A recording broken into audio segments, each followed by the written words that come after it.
to the channel Acharya Ji Online.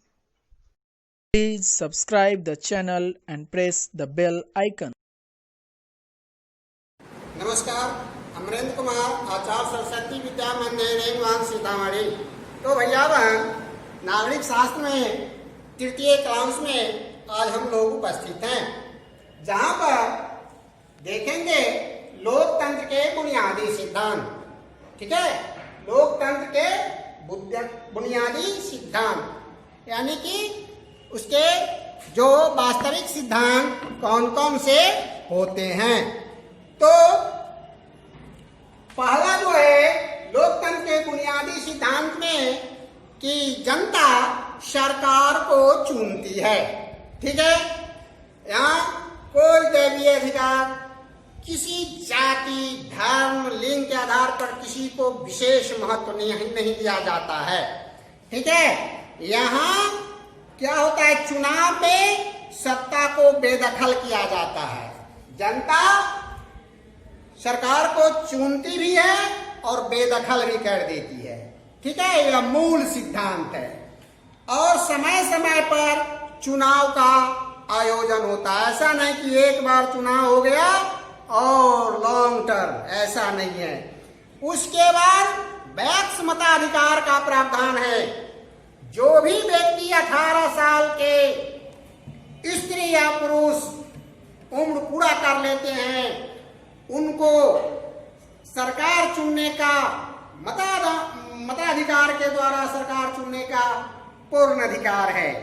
ठीक है, उसके बाद यहाँ जो बुनियादी सिद्धांत में सबसे बड़ी बात है कि यहाँ पर एक लिखित संविधान होता है। क्या है, यहाँ पर एक लिखित संविधान होता है। यहाँ पर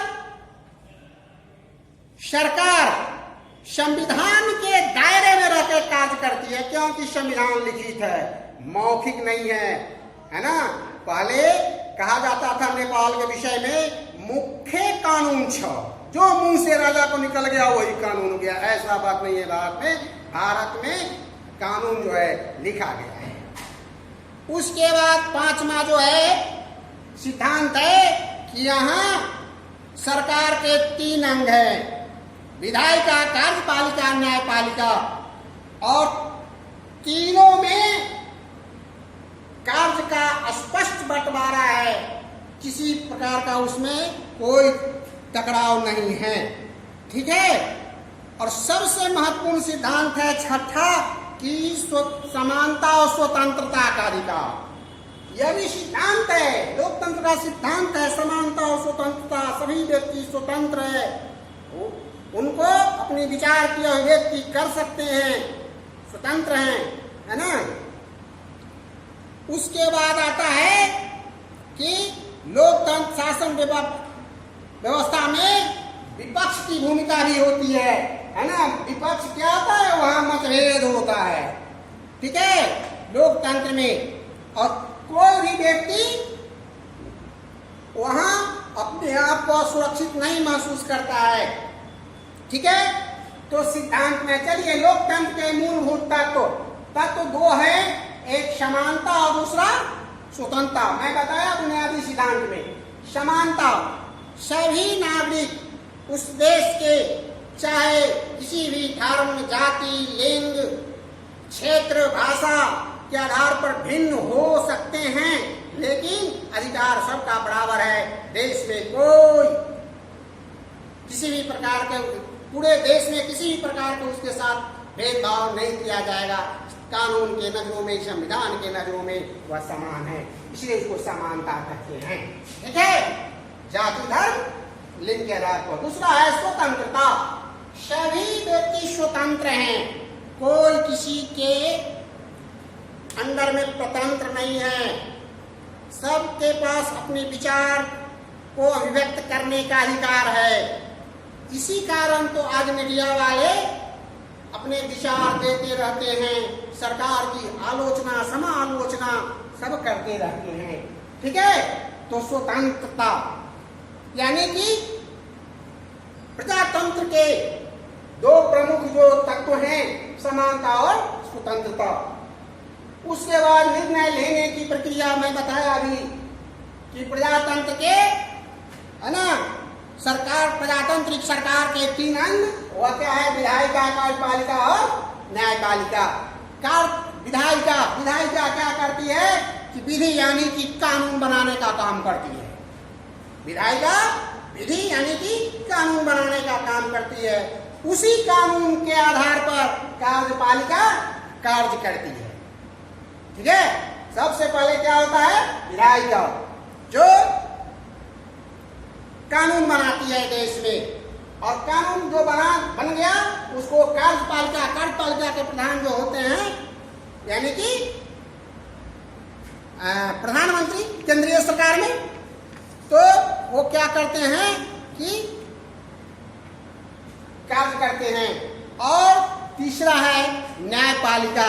न्यायपालिका क्या करता है कि विधायिका जो कानून बनाए उसके अनुसार कार्य हो रहा है कि नहीं हो रहा है, उस कानून की रक्षा करना किसका काम है? तो न्यायपालिका का। किसी व्यक्ति का मौलिक अधिकार का हनन तो नहीं हो रहा है, किसी राज्य के अधिकार का हनन तो केंद्र सरकार नहीं कर रहे हैं, या किसी के राज्य सरकार मनमानी तो नहीं कर रहे हैं। इस स्थिति में क्या होता है कि कार्य करता है। ये तीनों जो है ना स्वतंत्र संस्था है जो शासन में सहयोग करता रहता है। अब आता है अल्पसंख्यकों को हितों की रक्षा करना। यह सरकार का काम है। क्यों सरकार? प्रजातंत्र सरकार है ना। हम जो सरकार के प्रकार पढ़ते हैं, अधिनायक सरकार, गणतंत्रीय सरकार है ना, वो सब कुछ नहीं। राजतंत्रीय सरकार वहाँ नहीं, प्रजातंत्रीय सरकार है ना, संघीय सरकार, उसमें अल्पसंख्यकों को हितों की रक्षा करना उसका मुख्य कार्य है। जो अल्पसंख्यक है उसको ऐसा नहीं लगे कि मैं अलग थलग हूँ। ठीक है, उसके शिक्षा स्वास्थ्य का ध्यान सरकार को करना है। उसके मूलभूत भोजन बिजली पानी की व्यवस्था सरकार को करनी है। और सबसे अंतिम जो है मतभेद के लिए स्थान होता है। मतभेद यानी कि ऐसा नहीं है कि पूरे देश के लोग सरकार के कार्य से खुश ही हों, कुछ लोग तो नाराज होंगे ही, है कि नहीं। तो प्रजातंत्र में एक मुख्य अंग है विपक्ष का। ठीक है, विपक्ष क्या करती है कि सरकार के जो कार्य है उस पर कड़ा विरोध करती है, ताकि सरकार भी सजग रहती है कि ऐसा कोई गलत कदम न उठ जाए, ऐसा गलत कोई कार्य न हो जाए जिससे जनता में आंदोलन की भावना आ जाए। ठीक है, तो विपक्ष जो होता है और जो मतभेद उत्पन्न होता है, तो प्रजातंत्र में उस मतभेद को हिंसा के आधार पर नहीं दबाया जा सकता है। सहानुभूति पूर्वक विचार पूर्वक बैठकर आपस में बातचीत करके उस मतभेद को दूर किया जाता है। तो ठीक है भैया बहन, तो आज यही। और सबसे अंत में है मानव की गरिमा में वृद्धि करना। क्या है? मानव की गरिमा में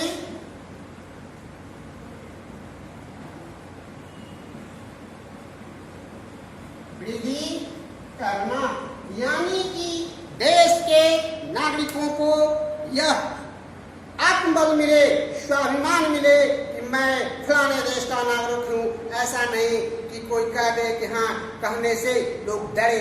आज पाकिस्तान देश की स्थिति यह हो गई है कि वह विदेश जाता है तो वहाँ के नागरिक आम मार्केट में यह नहीं कहता है कि मैं पाकिस्तानी हूँ, वह कहता है मैं इंडियन हूँ। क्योंकि इंडियन कहने पर, भारतीय कहने पर उनको कुछ प्रतिष्ठा मिल जाती है। जैसे ही पाकिस्तानी कहते हैं ना तो उसको हीन भावना महसूस होता है कि नहीं।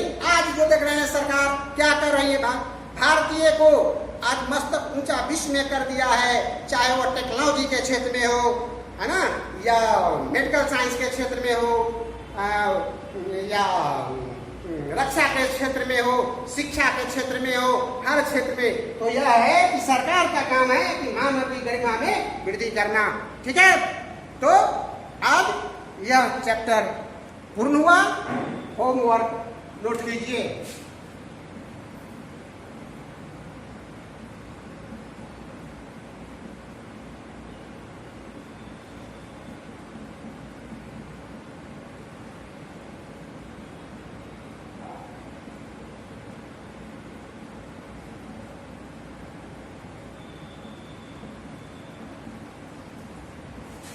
ठीक है, पढ़ाए गए सभी बिंदुओं को लिखकर